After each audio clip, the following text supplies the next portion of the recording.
Lord be with you. A reading from the Holy Gospel according to Luke.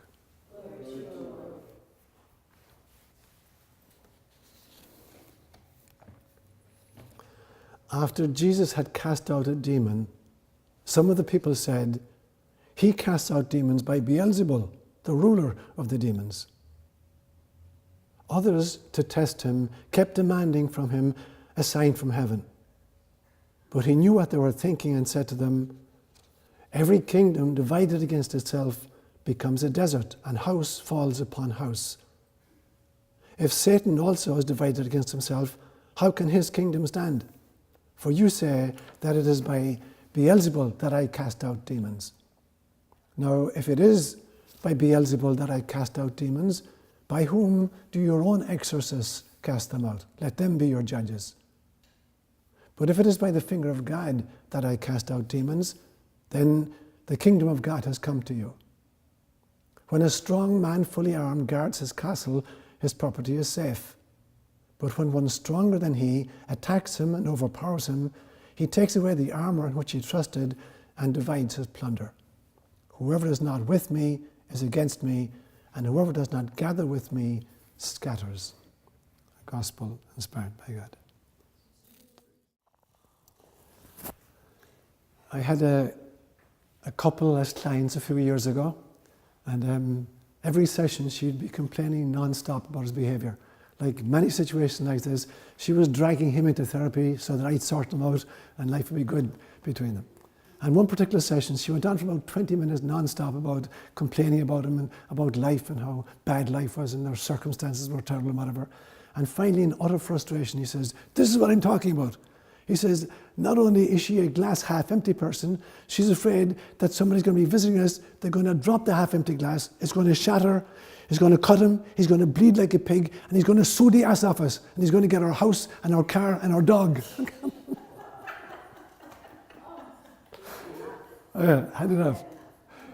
That's what came to mind this morning when I read this passage from Luke.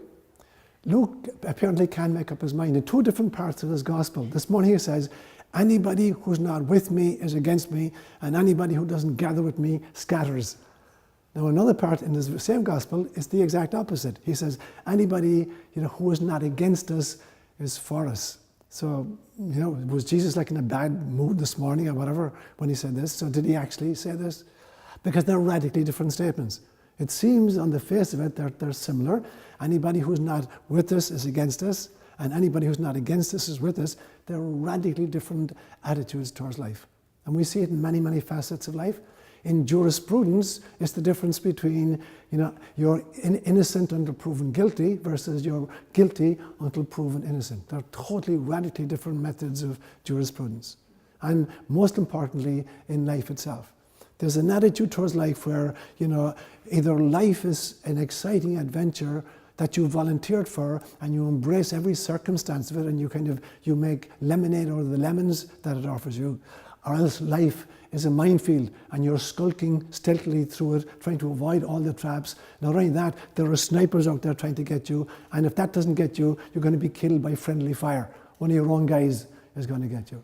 It's like a radically different attitude to life. So what is life about? Is life something just to be kind of negotiated, or that we're kind of to skulk through it, hoping to avoid the thunderbolts from the gods, our greedy neighbors who are trying to possess our territory, our killer bees coming from Mexico, or the Zika virus coming from Brazil, that is constantly an issue of looking out, being hyper alert? Or is it an exciting adventure for which we volunteered? It seems to me that it's a tremendous pity that every single person on the planet right now is here because it's a very exciting time to be on planet Earth. It's a time in human history in which we're about to make a shift into Christ consciousness. But it's either going to happen in a question of years or centuries, depending on how awake we are to the process. But every single one of us has volunteered to be on the planet at this stage in human history. Because in the same way that we move from single-cell creatures to multicellular organisms, or from the great sea creatures to the reptiles, or from the reptiles to the mammals, or from the mammals to the hominids, we're on the brink of another great evolutionary shift. in human history, in the evolutionary history of our planet. That's been gestating life for 3.7 billion years. So every single one of us is here because they say, send me. That sounds like an exciting place to be, and this is an exciting time to be on planet Earth. And then we come down here and there's total amnesia for who we are, who the neighbour is, and what our purpose is. And we're trying to just survive life and scrape through it, hoping to get out, unscathed at the other end. What a terrible pity, what a tremendous waste of life, that there's so much amnesia in our world and in ourselves for the mission that each soul has undertaken, the excitement with which we volunteered for it, and then the amnesia with which we actually live it.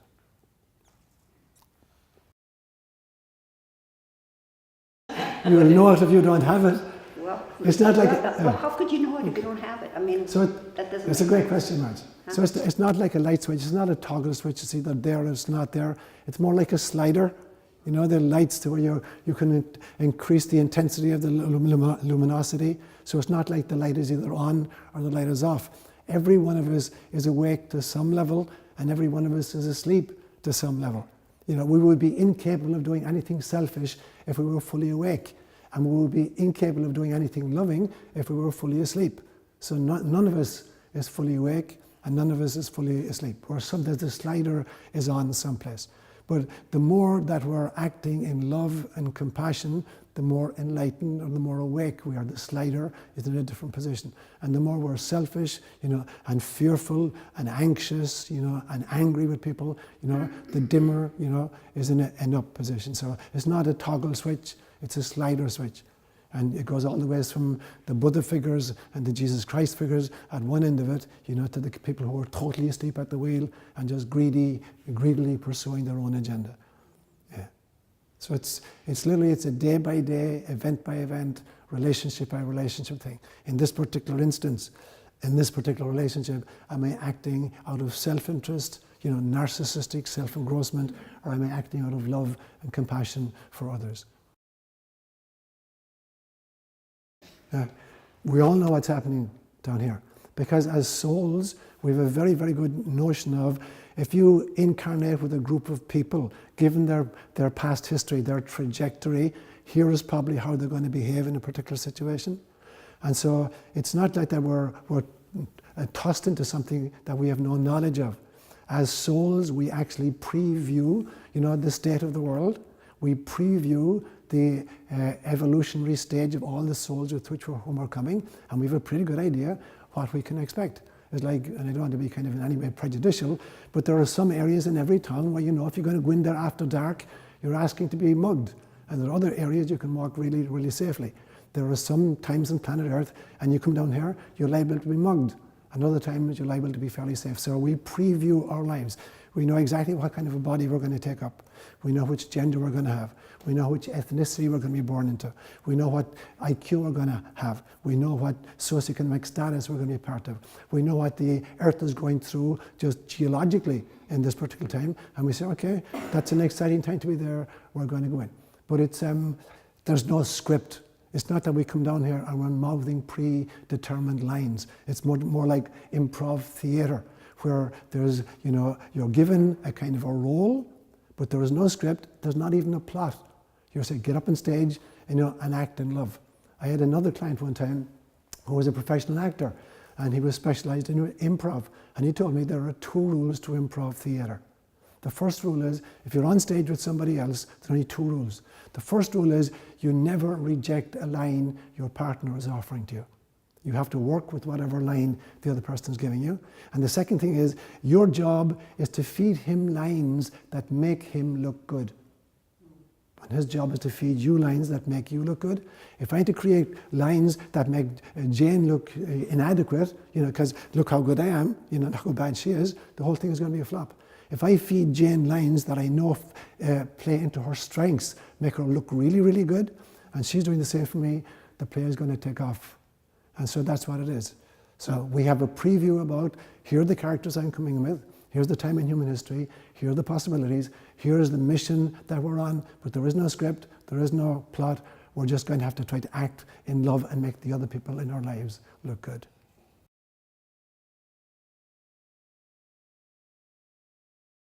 And the greatest kind of selfishness of all, I think, is actually proclaimed and promulgated by the churches, and it's the notion of individual personal salvation. I don't believe there is any such thing as individual personal salvation. Nobody gets there until we all get there.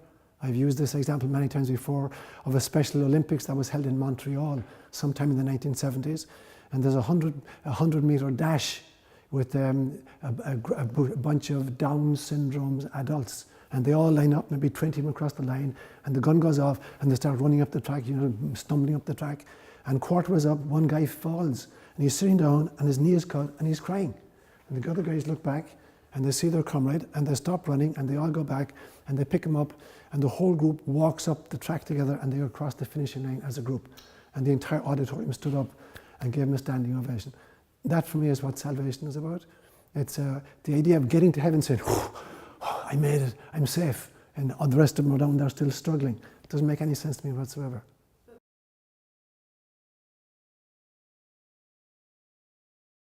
It is, and part of it is the failure to realize that there's only one of us here. It's God, that we're elements in God's dream. I keep saying that life is a dream the ego is having. The ego is a dream the soul is having. The soul is a dream that spirit is having, and spirit is a dream that God is having.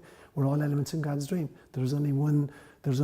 Only God is real. The only thing that exists is God, and every single one of us is an articulation of that.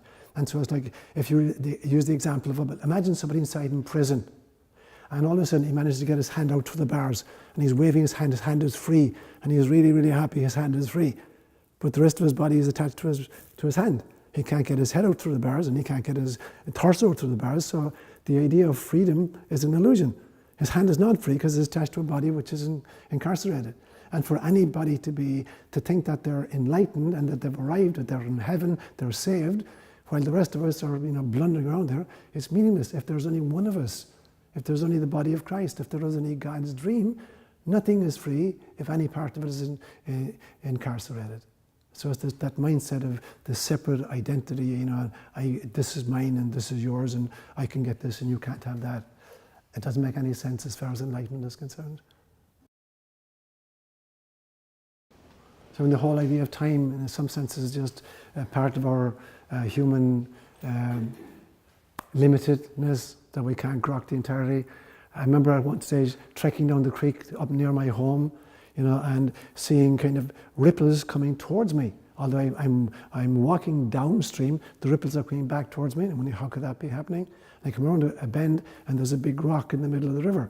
And so the water going down is meeting the rock and is coming backwards. So I'm seeing the consequences of something before I see the cause of it. So it's like the future is happening before the present is happening, because that is what time is like. So every action that could be ever done is creating ripples in the kind of the historical experience of all that is. And so sometimes we have this notion in science that the effect always comes before the cause, and that's not strictly speaking true. Sometimes the cause comes after the effect. We see the consequences of something before we see the cause of the consequences, because we're caught in a timeless, eternal reality. And so history, goes in both directions, and the future sometimes happens before the past.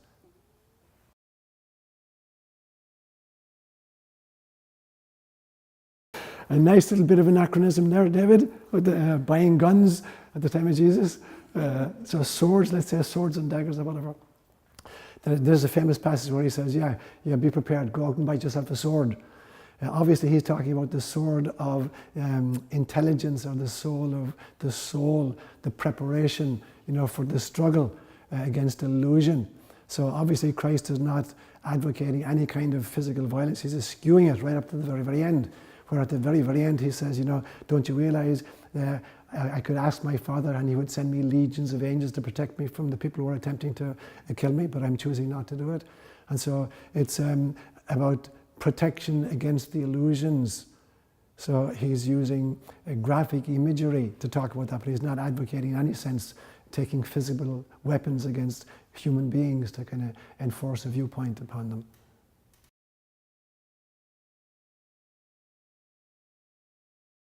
For two reasons. Yeah, for two reasons. The first one is that, if you're going to be born as a human being, given the evolutionary history, you're going to have to adopt one ethnicity or the other. You're going to have to be born into some kind of a physical spacesuit, and it's going to come from a particular lineage.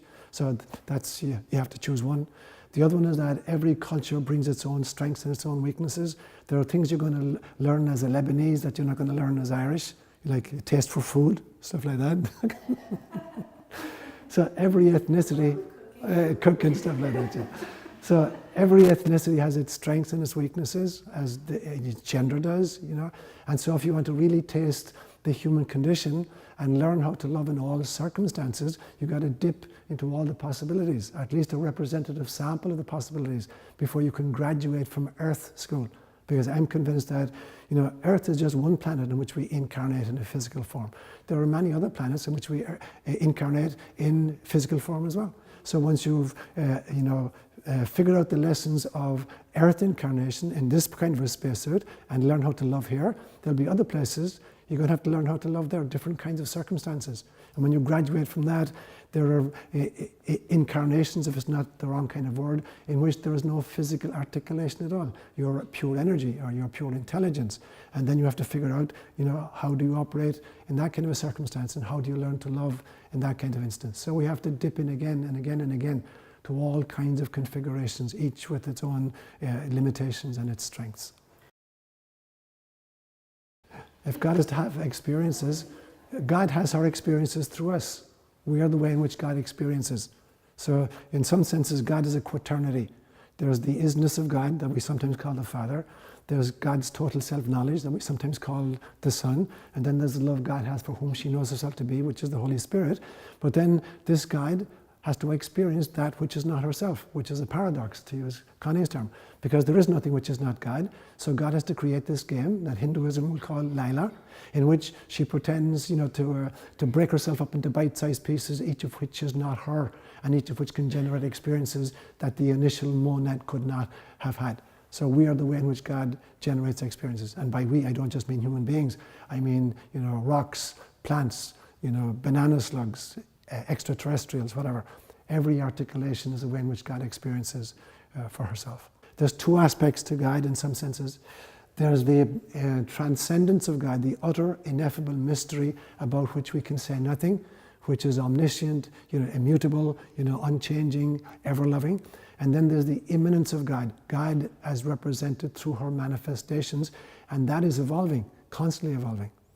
Yeah, it's evolving through us. So there's a part of God which is unchanging and about which we can say nothing, but we can experience it. You can experience the mystery, but you can't put it into words. And then there's the part where it's obvious, God is an oak tree. An oak tree is a way in which, Source is having an experience. We can't, that you're actually right, we can't even say that. We can't say anything about the mystery. Even to ascribe being to it already is to impose categories, human categories. So you're absolutely right, we can't say anything about it. And so, the real mystics, the apophatic mysticism will make statements like this, those who say don't know, and those who know don't say. So we can't ultimately say anything about it. So in many mystical traditions, they'll make statements like X, God is not X, Y, God is not Y, Z, God is not Z. What is God? We can't say. But we can tell you that it's not X, and it's not Y, and it's not Z. So anything you say God is, you have no way of knowing that. So you're absolutely right. We can't even say that God exists, because being is a category. It's an ontological, philosophical category. And we have no idea whether it pertains to ultimate reality or not. It's like trying to drink. It's like trying to drink soup with a fork to try to define God.